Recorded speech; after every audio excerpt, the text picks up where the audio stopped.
Snow drifted against the windows like slow-moving stars, each flake landing with the gentleness of a secret. The house was quiet, the kind of quiet that hums in the bones, carrying both comfort and unease. Rick sat hunched at his workbench, the glow of strange liquids casting restless shadows across the walls.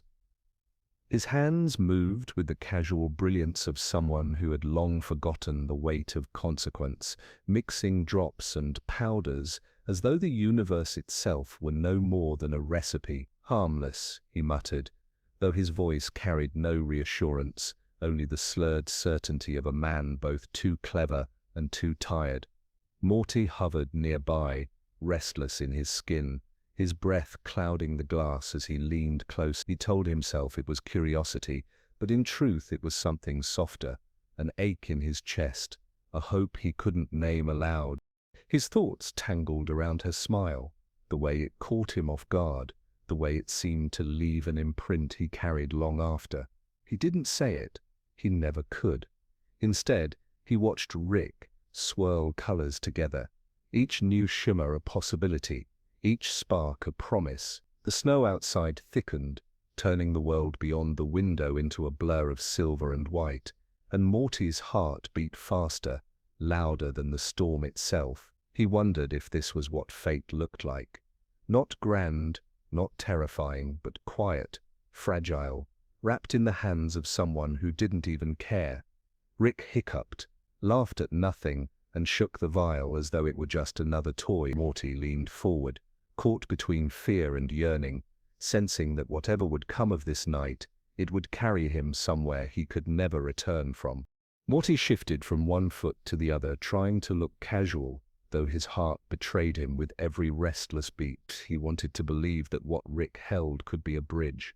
Something simple, something that could carry him across the impossible distance between himself and the person he thought of when the nights were too long. His hope was clumsy, unpolished, but real, and it made his throat tighten every time he imagined her eyes turning toward him, seeing him not just as another blur in the crowded hallway of her life. That longing was both light and weight, shimmering like a fragile glass ornament that could shatter with the smallest touch. He worried about being invisible, about fading into the corners where no one looked, and in that worry was a trembling honesty. Morty didn't hide the fact that he cared too much. His face gave him away, his stammering words betrayed him, and every gesture was a confession. Rick, watching him with half-lidded eyes and the disinterest of someone who thought the world was nothing but equations waiting to collapse, called it weakness.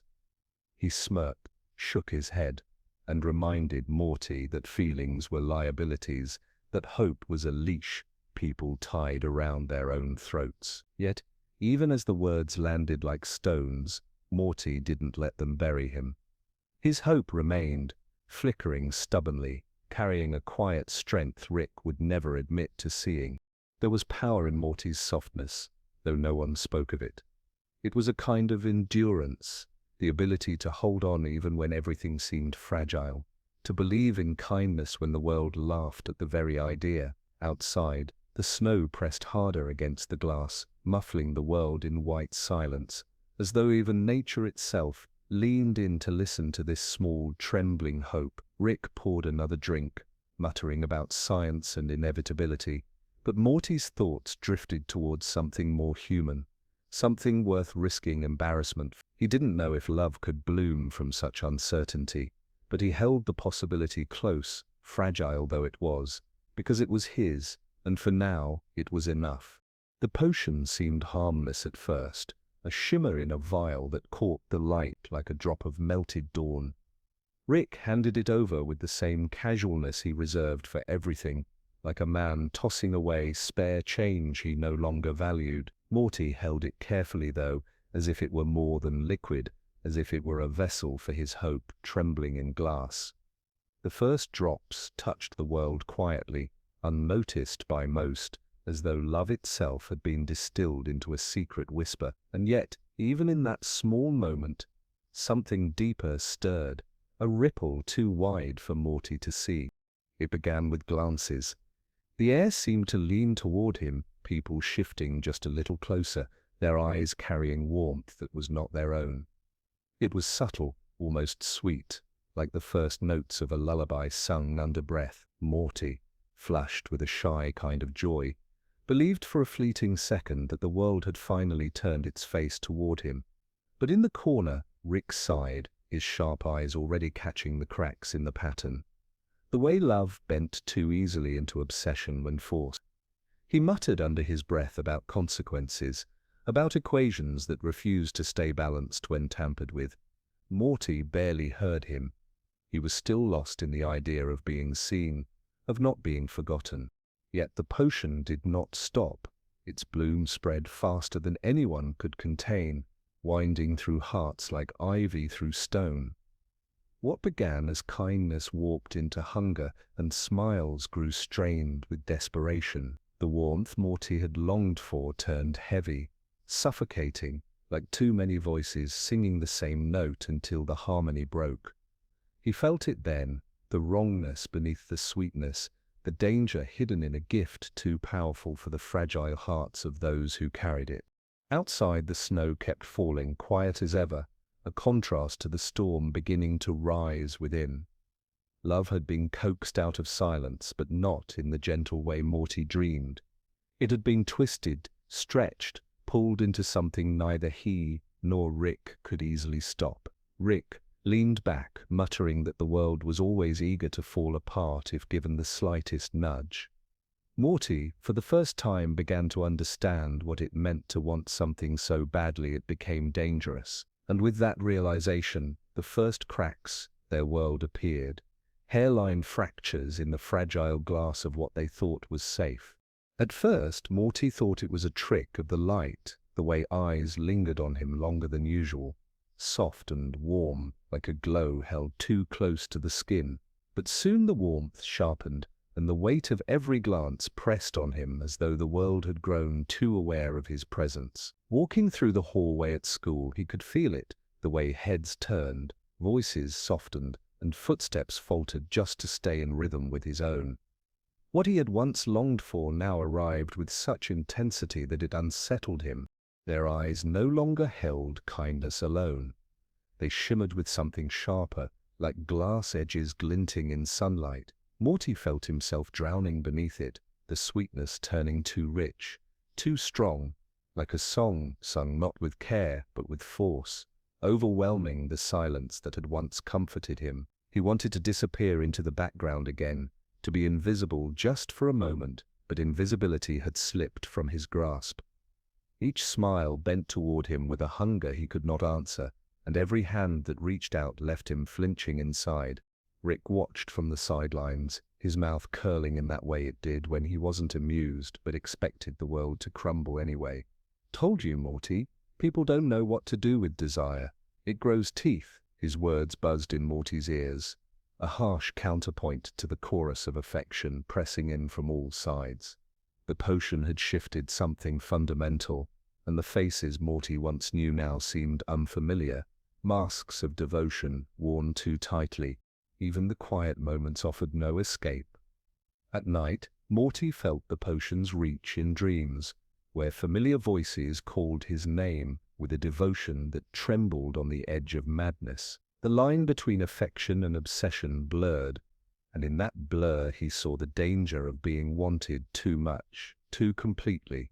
The gaze of others no longer lifted him, it pinned him, a weight too heavy for his small frame. And so the sweetness curdled, leaving him restless and uneasy, caught between his yearning to be loved and the suffocating flood of it now drowning him. What once seemed like a blessing revealed itself as a storm, and Morty realized with a sinking heart that he was no longer at the center of affection, but the center of something far more dangerous. The night stretched long, heavy with the echoes of voices that clung to Morty even after the hallways had emptied, and the streets had grown still. He sat hunched on the couch, knees drawn close, though trying to make himself smaller, less visible, less reachable. But the world had already turned its eyes too sharply toward him, and even silence carried the ghost of their stares. Rick shuffled into the room, a bottle dangling from his hand. his steps uneven but not careless. His mind, though blurred by drink, still cut with a precision Morty had come to know all too well. "Morty," Rick muttered, collapsing into the chair across from him, his voice carrying the gravel of exhaustion and alcohol. "You wanted love. That's fine. That's human. But here's the thing. Love isn't something you bottle up, shake around and pour on like ketchup. It's not supposed to be clean. It's messy, it's raw, and it's not always kind." His words, slurred at the edges, still held a weight that settled deep in Morty's chest. Morty didn't answer, only looked at the floor, wishing the ground could swallow him whole. He thought of the eyes that followed him, the hands that reached too eagerly, the affection that no longer warmed but burned. Rick leaned forward, pointing a crooked finger in the air, as though lecturing the universe itself. "You can't force it, Morty. You push it, it breaks. You demand it, it twists into something ugly. Every wish you make." He paused to take a long drink. The sound, harsh in the quiet room, carries a weight. And that weight doesn't go away just because you didn't think about it when you made it. The words cut, sharp as broken glass, but beneath them lay a strange kind of balm.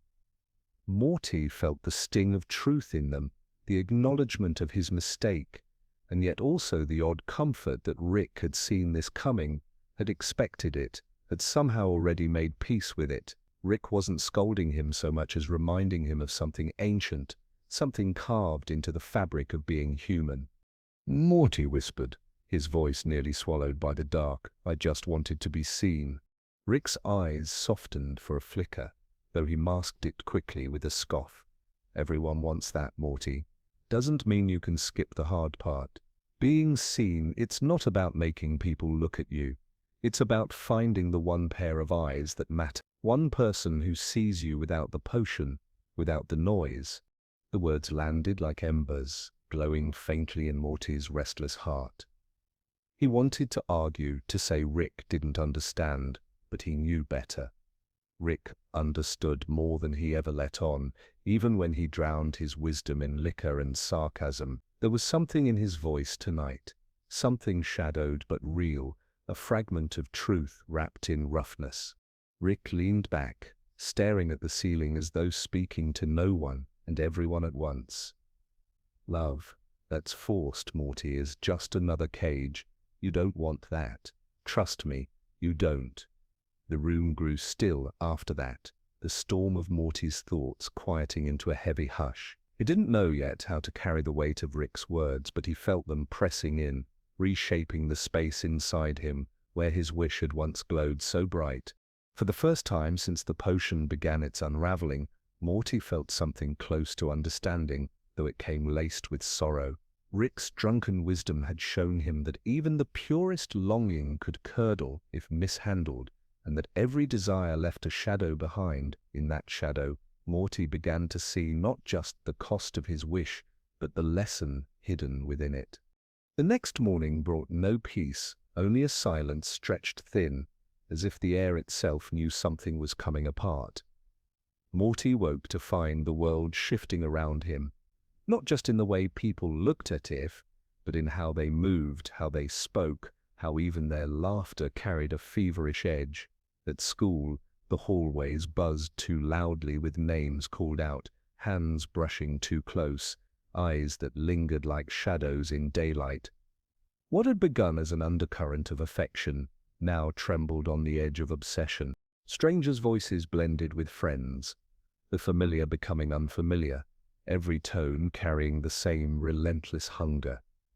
Jessica's glance, once a soft spark of Morty's daydreams, now pressed against him like weight he could not carry. Even passing faces in the cafeteria turned to him, a crowd not of friends or enemies but of something stranger, something blurred by a potion's invisible reach. Morty felt the walls closing in, the sweetness turning sharp, the air itself thick with yearning he had never asked for. When he stumbled home, the house was no refuge. Inside, the voices of his family rose and tangled like threads pulled too tightly. Beth's worry cut through first, sharp but weary, as she tried to ground the chaos with questions. Rick ignored. "What's happening out there, Dad? People are acting strange. This isn't normal." "You didn't." She stopped herself, but the accusation hung in the air like smoke. Jerry, fumbling with a strange kind of pride, puffed up his chest as though he finally had a chance to be the steady one. "Beth, let me handle this. The boy's just going through a phase. Right, Morty? Teenage hormones, nothing more." But his words cracked even as he spoke them, his voice wobbling under the pretense of control. He wanted to believe he understood, wanted to be the anchor, but it was clear he was just as adrift as the rest. Summer's disbelief sliced through their noise, sharp and unfiltered. "This isn't hormones, Dad. Open your eyes. People are acting like zombies out there, except they're all staring at Morty." She looked at her brother with a mix of fear and accusation, as though he had willed this attention onto himself. Her tone carried both contempt and concern, the complicated tether of sibling love fraying at its edges. Morty stood in the middle of their storm, shoulders heavy, unable to find words to defend himself. Every vice pulled at him differently. Beth's ache for sense, Jerry's stumbling attempt at pride, Summer's restless demand for truth. And through it all, he felt the cracks spreading wider, splitting not just the world outside, but the fragile threads of family within. He turned his eyes toward Rick, who stood by the window silent, watching the snow fall as though the storm outside mattered more than the storm within. Rick's silence was its own kind of verdict, heavy and unspoken. Morty felt it pressing on him more than any of the words thrown his way. He understood then that this was bigger than him, bigger than his wish, and yet he was still the center, the fragile glass that everyone's voices seemed to shatter against. As night fell, the house hummed with unease. Outside, the streets echoed with laughter too sharp, greetings too eager, footsteps that never seemed far enough away. Inside, the family's voices softened but did not settle, their worries trailing into whispers behind closed doors. Morty lay awake, hearing every sound as though it were a reminder that the cracks were no longer just hairline, they were widening, spreading, reaching for something beyond his control. The potion's promise had twisted into something vast, and Morty felt the weight of it pressing against every corner of his life, reshaping love into something frightening, turning family into echoes of fear. In the quiet between their words, he realized the world was slipping, and no one, not even Rick, seemed ready to catch it. The night stretched long, heavy with murmurs from the world beyond the windows, a world swaying under the weight of the potion's reach. Morty lay awake, the echoes of his family's discord still humming in his ears, each voice carrying its own burden of fear, doubt, or disbelief. For a moment, he wished he could vanish into the snow outside, become one of those flakes dissolving quietly into the earth, unnoticed. But sleep would not come, and neither would escape. What settled instead was something quieter, smaller, and strangely steady, an instinct not to run, not to argue, but simply to stay. By morning, the cracks in the world felt wider, yet Morty moved through the house with a strange calm. He didn't try to reason with Beth's worried pacing, didn't match Jerry's false confidence, didn't push back against Summer's sharp words. Instead, he met them each with something softer, listening without correcting, nodding without dismissing.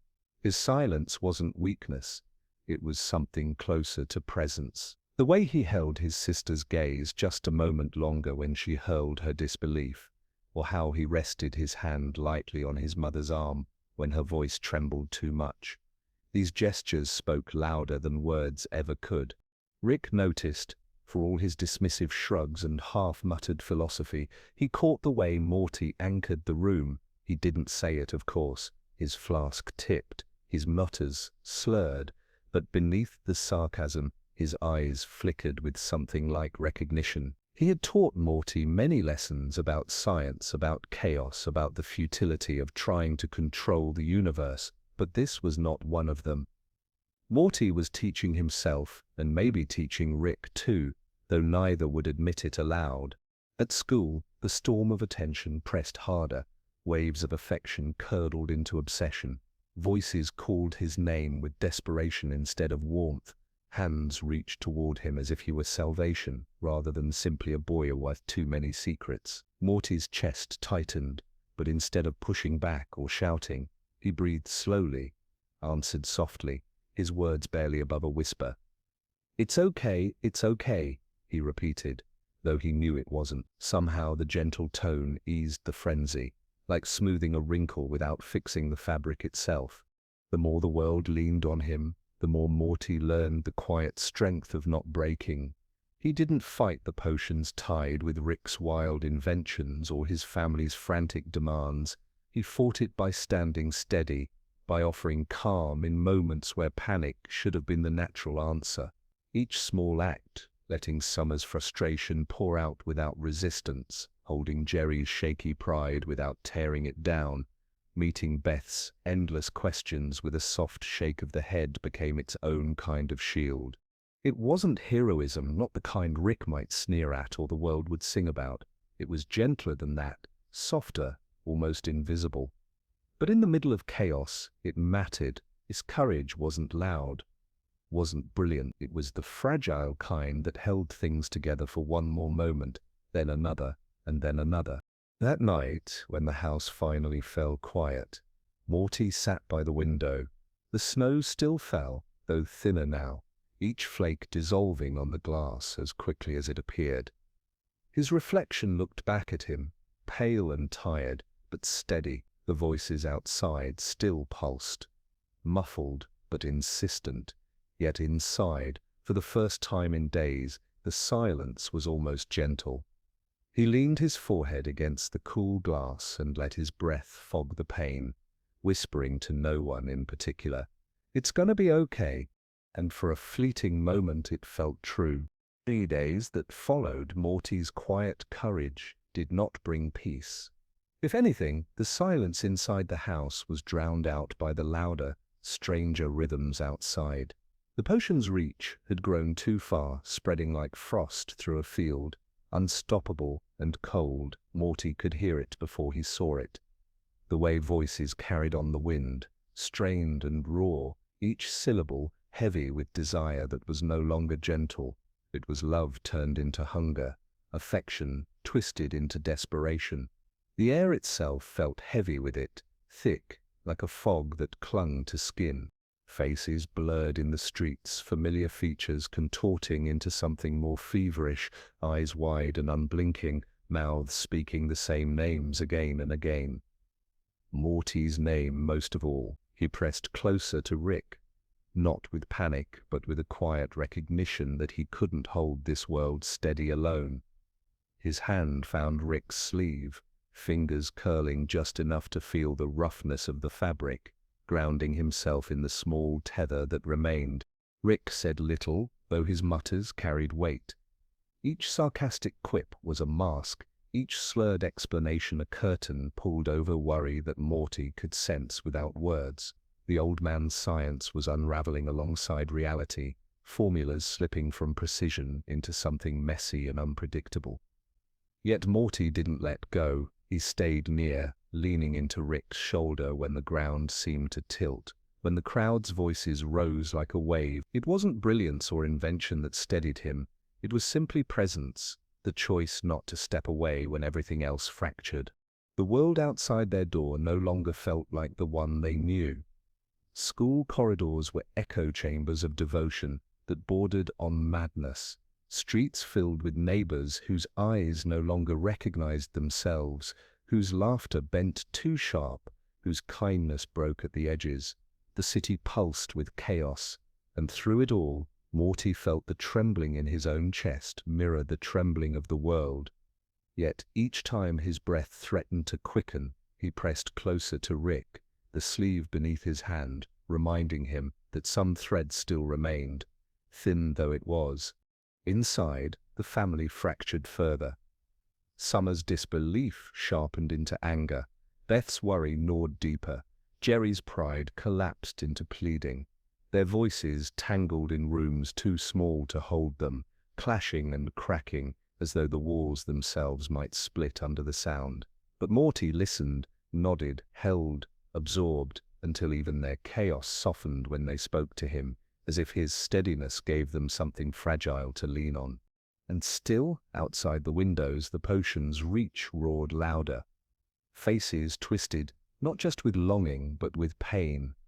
Their forms no longer stable, their words no longer fully human, reality bent, folding in on itself, as though love had become a storm too vast to contain, reshaping everything it touched. Morty stood at the window again, forehead pressed to the glass, watching the outlines of people blur into creatures of yearning. His stomach tightened, but his hand reached back, searching without looking until it caught Rick's sleeve once more. The old man did not pull away. He stood beside Morty, flask forgotten for once, gaze fixed outward on the trembling world. His silence carried more than his words ever could, a shared recognition that the world was breaking, and yet here they were, still together, still breathing, still watching. Morty whispered, barely audible even to himself, "It's still us, right?" And Rick, without turning, without softening, gave the smallest grunt of agreement. For Morty, it was enough. The world was unraveling, yes. Faces twisted, voices strained, reality itself shook. But Morty's hand remained on Rick's sleeve, the last thread of normalcy held firm in the storm. The house trembled as though it were holding its breath, the air thick with echoes of voices outside and the quieter unrest within. Morty stayed close to Rick, his hand still brushing the old man's sleeve, his eyes turned toward the family gathered in uneven silence. Beth leaned against the counter, her shoulders drawn tight, her hands restless in the way of someone who wants to fix the unfixable. Her gaze flickered from window to floor, from her children to her father, aching for a steadiness she could not summon. Summer paced, sharp steps on creaking boards, her disbelief burning into restless words, though each protest sounded thinner than the last. Jerry sat lower than them all, sunk into the couch like a shadow of himself, mumbling fragments of reassurance no one believed, not even him. The potion's chaos outside mirrored what pulsed within their walls, yet Morty saw something beyond the cracks. His chest tightened at the sight of them, not as failures but as a family flawed, load breaking in all the small human ways, yet still bound by threads that would not sever. Even in the trembling of Beth's voice, there was love that she couldn't stop carrying. Even in Summer's sharpness, there was fear that meant she cared too much to look away. Even in Jerry's smallness, there was an innocence that wished to be enough. Though it never was, Morty's heart saw these truths, and instead of recoiling, he leaned into them.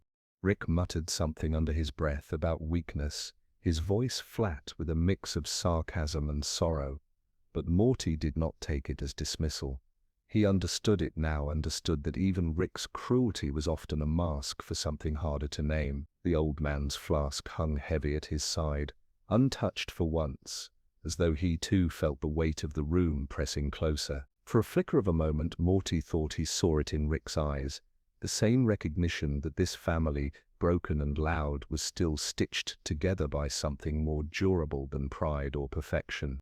Outside, voices pressed harder against the windows, strained with yearning, distorted by the potion's reach. Yet Morty's gaze stayed inward. He remembered the S1E6, how their smiles had cracked beneath too much asking, and now he saw his family in the same fragile light. They had asked too much of one another over the years, too much strength from Beth, too much patience from Summer, too much pride from Jerry, too much genius from Rick. And yet here they were, still breathing, still bound, still unable to walk away, even as the world crumbled into something strange and unrecognizable. Beth caught Morty watching her, and for a heartbeat, her eyes softened. She didn't say anything, but he felt it, a quiet recognition passing between them. Mother and son, seeing one another as people, not just roles. Summer's pacing slowed when she noticed Morty's steadiness, her own sharp edges easing as if his calm gave her permission to rest for a moment. Even Jerry, slumped and small, lifted his eyes when Morty placed a hand on his shoulder. The gesture simple but enough to make him sit a little straighter. Morty did not have answers. He did not know how to undo the disaster outside or silence the trembling within. But in that fragile room, he carried something else. The ability to see them not as broken pieces, but as threads still holding. His honesty, his awkward tenderness, the very traits Rick once called weakness, now became a shield, not a shield against the storm itself, but against despair. The storm outside roared, the potions reached twisting love into something monstrous, yet inside, in the stillness between fear and love, the family drew just a little closer, stitched by something unseen but undeniable. And Morty, sitting among them, felt a quiet truth settle in his chest. Even if the world unraveled, they would not unravel entirely. The night stretched long, a restless hum beneath the floorboards, as though the world itself was waiting to see if the house would hold. The storm of voices outside pressed harder, scratching at the windows with desperate sweetness that no longer resembled love. Inside, the family drew tighter, but slowly their exhaustion weighed heavier than their fear. Beth drifted into a half-sleep on the couch. Summer curled against the armrest, and Jerry, after one last fumbling reassurance, let his head sink into his hands. Morty sat awake, the silence of their breathing blending with the distant chaos beyond, his thoughts circling like moths around a dim flame. Beside him, Rick sat slouched in his chair, flask dangling loose in his hand, but unopened, the sharp scent of metal and oil clinging to him instead of liquor. His eyes, though heavy, carried the alertness of someone who could never fully rest. Morty watched him, not with the blind awe he once carried, but with a quiet recognition. Rick looked smaller now, not because he had shrunk, but because Morty had grown enough to see him clearly. The genius was still there, the weight of countless worlds in his mind, but so too was the solitude, the cracks Rick never spoke of. Morty didn't speak and Rick didn't ask him to. Their silence was not absence, but a kind of language. Every so often, Morty's gaze would drift to the flask, then to Rick's face, searching for signs of surrender. But Rick only tightened his grip, as if holding back the drink was the closest thing he could offer to love. It was clumsy, it was raw, and Morty understood it more than words could explain. Hours thinned into something softer, the chaos outside muted by the thick walls and the rhythm of sleeping breaths around them. Morty shifted closer, his shoulder brushing Rick's arm. He didn't mean to lean, but once he did, he didn't pull away. Rick let out a sound that might have been a scoff or might have been nothing at all, but he didn't move either. For a moment, they stayed like that, two shadows leaning against one another in the dark, neither admitting they needed the weight of the other to stay upright. It wasn't triumph that bound them. There were no victories carved into the walls of that night, no genius solution to erase what had been unleashed. What bound them was smaller, quieter, survival.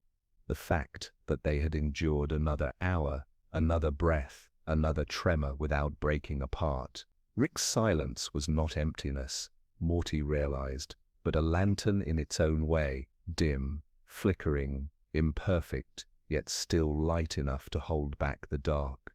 And Morty, sitting steady at his side, felt his own unspoken care rise to meet it, the glow stretching just far enough to touch them both.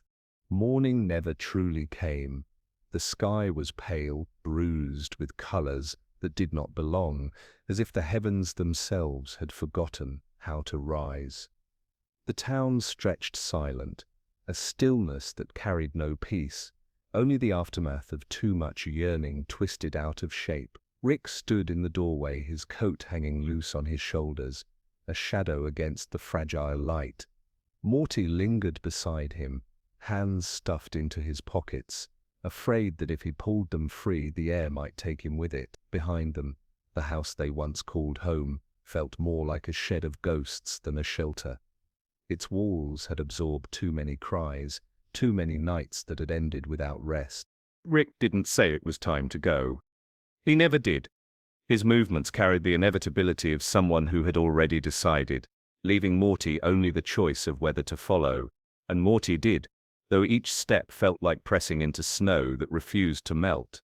Every footprint a small surrender. He glanced once at the living room window, where Summer had laughed, where Beth had tried and failed to hold them together, where Jerry had wandered like a man looking for a script he'd lost long ago. Those memories clung like damp fabric, heavy but inseparable, and Morty's chest tightened with the thought of leaving them behind. Was this ever really ours? The question slipped from him before he could stop it, thin and trembling, more to himself than to Rick. The streets stretched empty ahead, but Morty's words hung there like frost on glass. Rick didn't answer. His silence wasn't sharp, though. It wasn't dismissive. It was something larger, a kind of silence that admitted the truth was too wide for language, too deep for the narrowness of words. Morty felt it settle between them, heavy and clear, and in its weight he understood what they had built, what they had loved, had always been fragile. They had lived inside something already broken, trying to believe it could hold. They walked through the quiet, past houses, whose windows stared back at them like blind eyes, past sidewalks cracked with roots that no one would sweep again.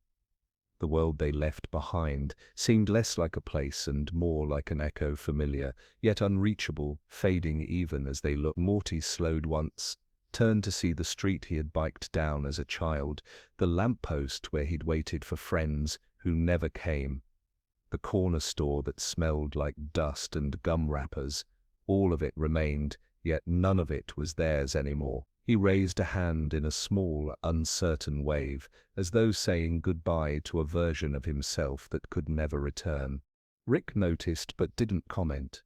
Instead, he adjusted his grip on the portal gun, its weight steady in his hand.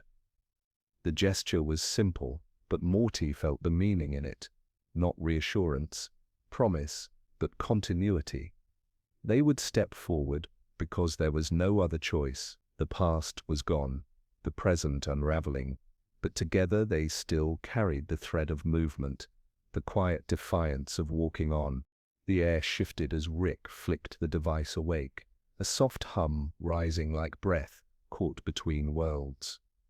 Morty looked once more at the street behind him, then at Rick, whose eyes were tired but alive with his unspoken. Morty didn't need words to understand. The silence was enough, and in that silence was their soft goodbye to everything they once thought was home.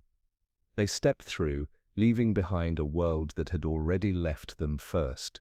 The air on the other side was sharper, cooler, carrying the scent of earth that had never known their footsteps before. Above them stretched a sky, unfamiliar yet steady, its stars glimmering with the same quiet persistence they had always carried, no matter the world. Morty tilted his head back, his breath catching in the cold, and for a moment he felt the weight in his chest loosen, as though the endless dark above was holding him the way no arms ever had.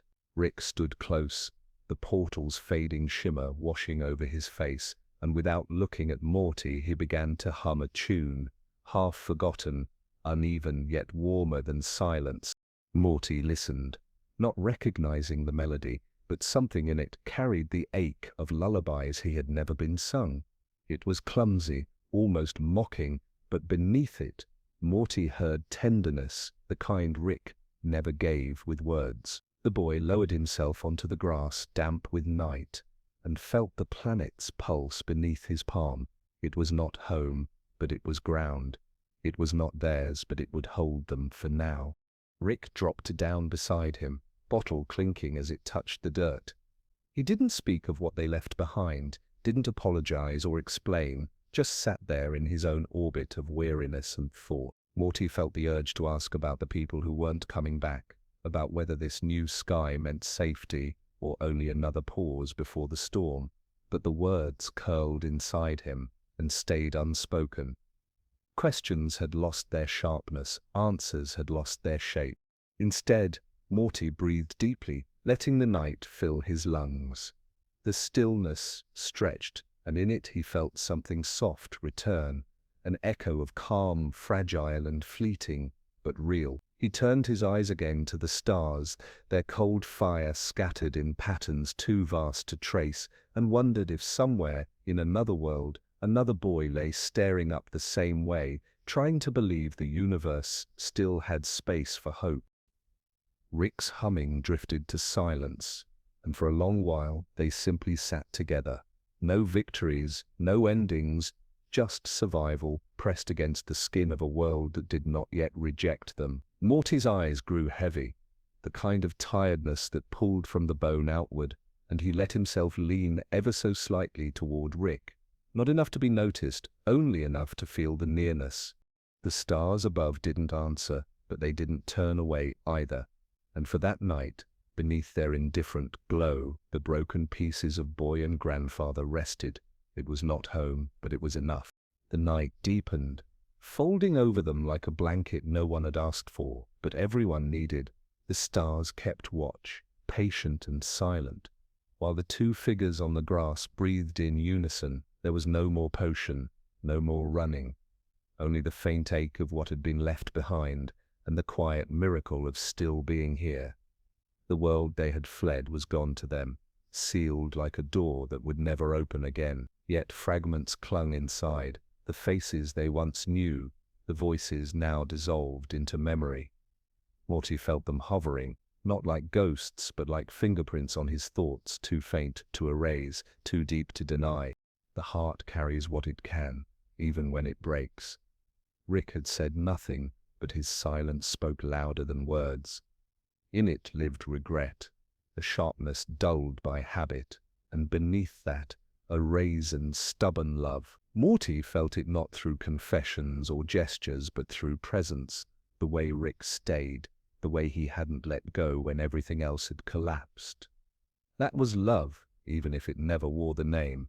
Morty's eyelids grew heavy, his body yielding to the rhythm of the night.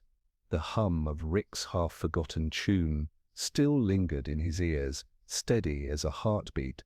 He let himself surrender to it, drifting on its uneven melody, finding comfort not in perfection, but in the simple fact that it existed. His last thoughts before sleep were soft ones, that maybe even in a broken world, love survived not as triumph, but as endurance, as the quiet act of staying when leaving would be easier. The narrator leans close now, as though whispering into the folds of dream. Stories do not truly end. They pause, they rest, they breathe alongside us. What was lost remains as memory, shimmering faintly like the afterglow of stars. What was gained remains as love, fragile and persistent, weaving through silence and sleep alike. Morty's chest rose and fell with the ease of surrender, his eyes closing against the weight of the sky. And so, beneath a different horizon, with the night carrying both sorrow and solace, the story settled into quiet. Not finished, only resting. Not ended, only waiting to be remembered again.